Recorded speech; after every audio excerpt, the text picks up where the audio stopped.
Без лишних слов, что добавили или изменили в The First Descendant, только самое важное и полезное.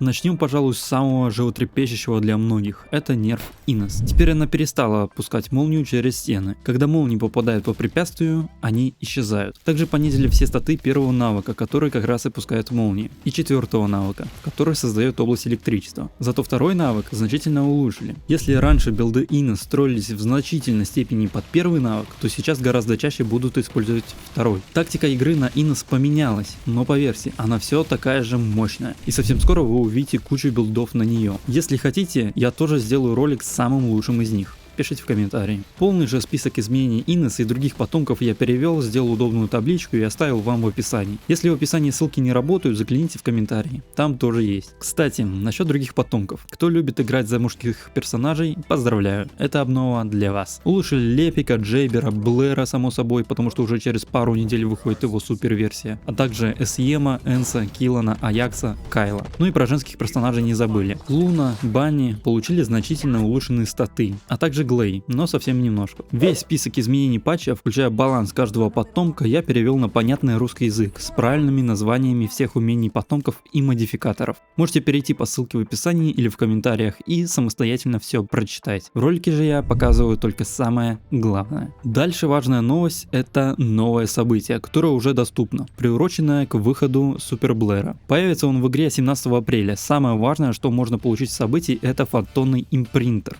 с помощью которого можно переносить каталики обычной версии потомка на супер версию, что нам и понадобится для Блэра. Также наконец добавили возможность ходьбы игрокам на компьютерах. Для этого нужно в настройках клавиатуры назначить клавишу. Однако стоит отметить, что при спринте нельзя переходить на ходьбу, нужно сначала перейти на обычный бег. И еще из интересного это комментарий директора игры Минсок Джу. Он рассказал, что хочет сделать офигенный баланс между потомками, поэтому и пофиксили Инес. Однако, по моему мнению, сильно хуже она не стала. Просто играется теперь по-другому. Минсок Джу также видит имбовую Фрейну, но ее нерф решил отложить, потому что она не настолько имбова, как Инес. И само собой Сирена. Он сказал, что хорошие характеристики позволяют привлекать к новому потомку игроков, но и переусердствовать не стоит. В будущем тоже сделают ее нерф. Завершил он свой комментарий, рассказав про крылья Сирены. В патче 17 апреля вместе с появлением Супер Блэра крылья Сирены будут показываться только при использовании навыков. Я думаю, да, с одной стороны это хорошо, но это все-таки фишка данного персонажа. Если в игре не реализованы значительные отличия между потомками, например тот же различный рост, то дайте хотя бы крылья персонажу с навыком парения. Лучший вариант, по-моему, это сделать кнопку где-нибудь в персонализации, чтобы можно было включить либо выключить отображение крыльев. На этом интересные новости кончаются. Если вы хотите прочитать полный понятный список изменений патча, включая баланс всех потомков, добро пожаловать в описание или в комментарии, ссылки найдете. Также если вы интересуетесь The First Descendant, хотите знать все новости на русском языке сразу, как только разработчики поделятся какой-то информацией, настоятельно рекомендую подписаться на мой телеграм-канал по игре. Ничего лишнего, только новости, гайды и самые лучшие билды на всех персонажей, актуальность которых всегда можно там же и проверить, просто прочитав пост. Если билд устарел, на него ставится хэштег неактуально. Если же он все еще лучше для потомка, соответственно актуально. Ну и прочие разные штуки. Моя цель была сделать лучший, самый удобный канал по The First Descendant для игроков. Новости все уже регулярно переводятся и выкладываются, но билдов еще не так много. Если хотите, чтобы этот канал быстрее достиг своей цели, подпишитесь. А еще я на Твиче практически каждый день стримлю